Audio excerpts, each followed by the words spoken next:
Hello guys! Welcome to my channel! Ayan. Tataka siguro kayo kung bakit ako naka-face mask at saka naka-gloves. Dahil for today's video, gagawa ko ng a day in my life as a caregiver. Yan, i-video ko yung mga ganap-ganap ko buong maghapon as a caregiver. Okay. Pero syempre, hindi ko pwedeng ipakita yung mukha ng aking employer kasi bawal. Papagalitan tayo. So, skip yung yung ibang video na kasama si Lola. Pero ilalagay ko siya. Isusulat ko na lang. Isusulat ko na lang yung mga nagawa ko sa kanya. Yan lang. Yung iba, pag hindi ko pwedeng ipakita yung video. So, ayan. Tara guys, samahan niyo ako sa maghapon kasama ang aking employer. So, ayan. As you can see, naka-gear tayo. Naka-gear? Hindi, naka-face mask at saka gloves tayo dahil katatapos lang ni Lola maligo. Ayan. So, naka-face mask ako tsaka gloves. Nag-change pala ako kasi basa yung kanina. Hindi ko na binidyo yung pagpapaligo sa kanya at pagpapabangon. Dahil Sabado ngayon, wala kami gaanong ganap ni Lola. Okay. Ayan. Tsaka kaya mag-isa lang pala ako kasi yung aking kakaupo ay nasa day off ngayon. Ganyan kami pagka nasa day off. Pero pag nasa day off ang isa sa amin, may kasama kaming reliever for hour. Kinukuha namin siya for hour. The morning and in the evening nagpupunta siya. Pero ngayon, kaalis niya lang. Yan, sinamahan niya ako nagpatayo kay Lola. Nagpaligo. Ayan. So ngayon, makalat pa kasi katatapos ko lang. Kasi katatapos lang namin siyang paliguan. Pero si Lola, nasa nasa salas na siya naghihintay kasi kailangan ko pa siyang pakainin. Pero lilinisan ko muna itong mga kalat ko dito na ginamit sa pagpapaligo sa kanya. Ayan, makalat. Ayan. Ayan. Kasi dun siya naligo. Kailangan ko pa siyang linisan. So, ayan guys. Ayan, tara. Maglilinis na ako.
So, ayan, tapos na akong maglinis ng pinagliguan ni Lola. So, ngayon naman, magpe-prepare naman ako ng pagkain ni Lola for breakfast. Medyo late na nga. So, ganito talaga kami dito. Lalo na pag Sabado. Late na nagising. Or nabangon, I mean. Kaya ngayon pa lang kami mag-aagahan. Tara, prepare tayo ng breakfast.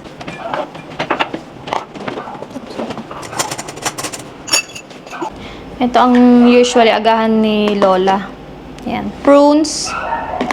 Tapos itong Quaker. Ayan. With almond milk. Mas healthy daw kasi ito. Almond milk. Okay. Sorry. Ayan kanyang saging.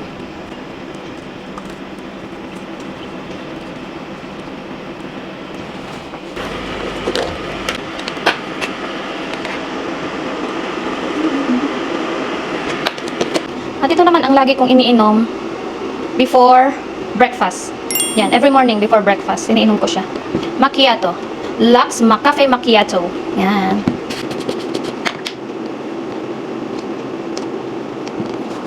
Yan. Ito ang ating coffee. Ang palito ng breakfast ni Lola. Okay. Done. So, ayan. Ready ng ating kape. Yan. Pero mainit pa, syempre. Gawin ko later. Mga ilang minuto. Ayan, ready na ang breakfast ni Lola. Ito pala yung purong nilagyan ko ng boiled water. Tsaka ito yung kanyang Quaker Oats with banana. Yan. Mainit pa, kaya papalamigin muna natin kasi syempre baka mapasok ang aking alaga. That's right! Dahil Sabado ngayon, wala gaanong activity si Lola. Pero may bisita kami kasi laging nabisita yung mga anak niya dito na tuwing Sabado. Yung isa, yung lalaking anak niya. Pero every Friday, nagpupunta yung anak niyang babae kasama yung pamilya niya. Kasi dito sila nagsasyabat. So every Friday, may kaunting salo-salo dito. Kasama ang mga pamilya ni Lola. Apo, ganyan yung anak niya. Kaya tuwing Friday, busy kami sa pagluluto dito. Pag-prepare ng mga pagkain. Pagkatapos magluto, syempre sinasabi namin, paglilinis na rin. Kaya busy. Ayan, pinapakain ko na si Lola. Medyo malamig na rin naman. Ayan, pinapakain ko na ng breakfast si Lola. Medyo malamig na. Medyo mainit. Ang sakit pala ni Lola is Alzheimer. Nakakapaglakad pa naman siya. Yun nga lang, kailangan mo siyang, kailangan siyang tulungan, gabayan. Ayan. Kasi hindi na niya kayang tumayo mag-isa. Tapos, nakakain pa naman siya mag-isa. Yun nga lang, minsan, nilalaro na niya. Tapos, mayat-maya subo ng subo. Kaya, kailangan bantayan. Tapos, minsan, kailangan tulungang, pakainin kasi gawa ng gamot. Tapos, ko na pinakain si Lola. Ayan, pinapakita ko yung libro ng anak niya. So, ako naman ang magkakape ngayon. Kape po tayo.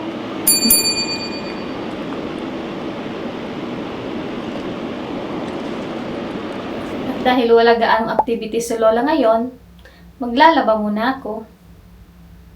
Habang nagbabasa si Lola ng libro, lalaban ko muna ang mga binabad ko kagabi ng mga damit ko. Ayan. Ang dami. May konting kuskus na lang yan, Jai. Ito yung mga iba, nilabhan ko na sa washing kahapon. Ito na lang yung mga natira. Ibilad ko yan doon sa terrace. Lalaba muna ako. At ayan, malapit na akong matapos. Binabad ko muna sa Downy. At nakasalang na rin. May iba kong damit dyan sa washing. Yung iba, dryer ko na. Pero yung iba, isasampay ko sa labas. Ito pala yung mga ginamit namin kagabi. Para sa dinner. May dalawang bisita kasi kami kagabi. Yung anak lang ni Lola na babae. Kasama yung kanyang anak. Kaya konti lang mga nagamit namin. For Shabbat.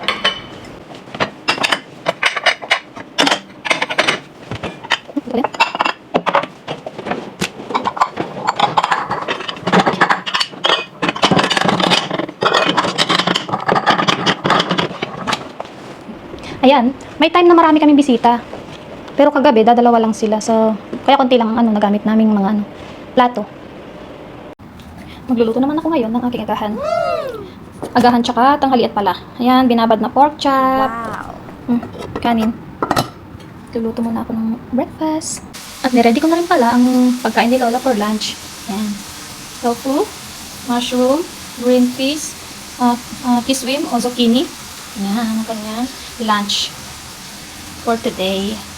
Yan, malapit na maluto ang aking pagkain. Yan, nakakapagluto pala kami ng karne ng baboy dito. Kasi hindi naman religious ang family ni Lola. Yan. Ay, nakaupo rin sa wakas. Sa dami kong ginawa ngayong umaga. Nakakain na ako. Nakakain na rin si Lola ng lunch. Kaya mamaya, kailangan na siyang magpahinga. Kasi may resting hour kami every afternoon.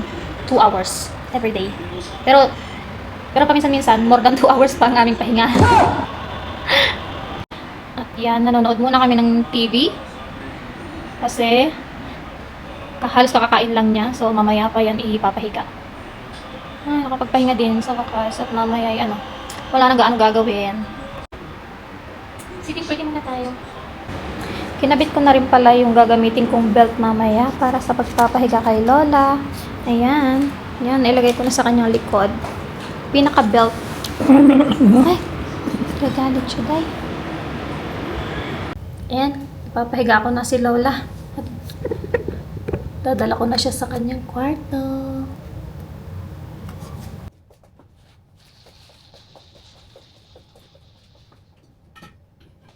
So, ayan. Kailangan ko nang ipahiga si Lola kasi kailangan niya magpahinga. Ayan, nakapag-face mask na pala ako tsaka gloves. Kasi kailangan ko din siyang palitan ng diaper.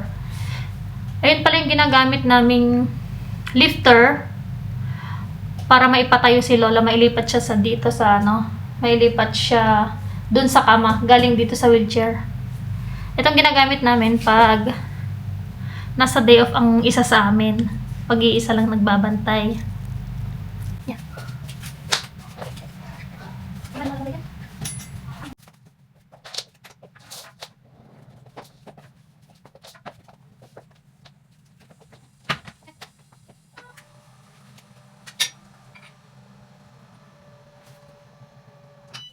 Selfie! Naga?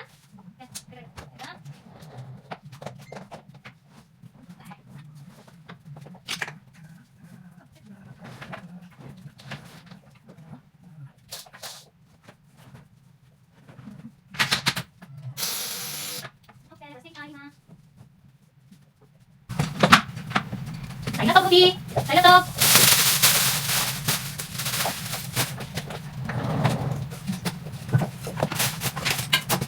Good night! So, ayan. Tapos na ako kay Lola. Nasa kama na siya. Oras ng pahinga. Yan. Okay, resting time. Ay, matutulog muna. A few moments later. Hello again. Yan, tapos na ang aming rest hour. Wow. Nakaligo na rin ako. Kailangan ko na lang ipatayo si Lola. Kasi, kailangan na rin niya bumangon. That's right! Then, upo kami sa may salon para hintayin ng kanyang anak kasi bibisita ngayong araw. Pagkatapos nun, kakain na siya ng dinner. So, ayan, pakakainin ko muna si Lola ng early dinner kasi may bisita kami mamaya. Yung anak niya. Kaya pakakainin ko na siya ng mas maaga. Kasi magkakaalanganin yung kanyang pagkain. So, ayun na yung mga nilaban ko kanina umaga. Check natin kung tuyo na. Yan. Ay, tuyo na. Tuyo na. Tuyo ng aking mga nilabhan. Wow, ganda ng view. Yan, ang view ko everyday. Wow! Yan, dito sa aming terrace. Yan. Itong terrace namin may bubong yan. Natitiklop. Yan, natitiklop siya. Yan. Tinitiklop namin pag ano.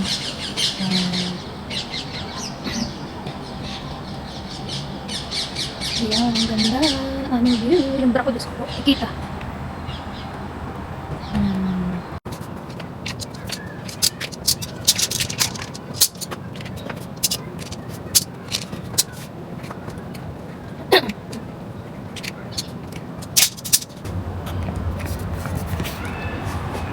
So, ayan, nakapaglaba na ako. Ito, paplansyahin ko at titiklopin ko na lang mamaya. Ayan, pagkatapos kong maglaba, mamalansya naman ako ng aking damit. Habang hinihintay namin ang bisita, ayan, papo muna ako dito. At si Lola naman, yan, nanonood siya muna ng ano. Pinapanood namin yung video ko. Pero mamaya lilipat ko naman yan.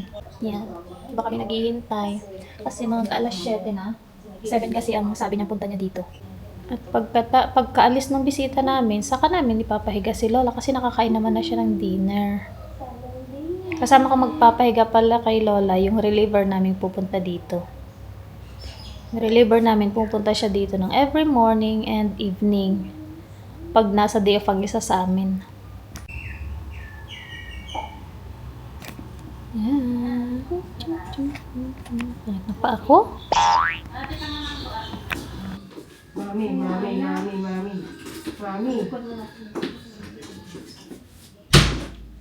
Bye, Ima!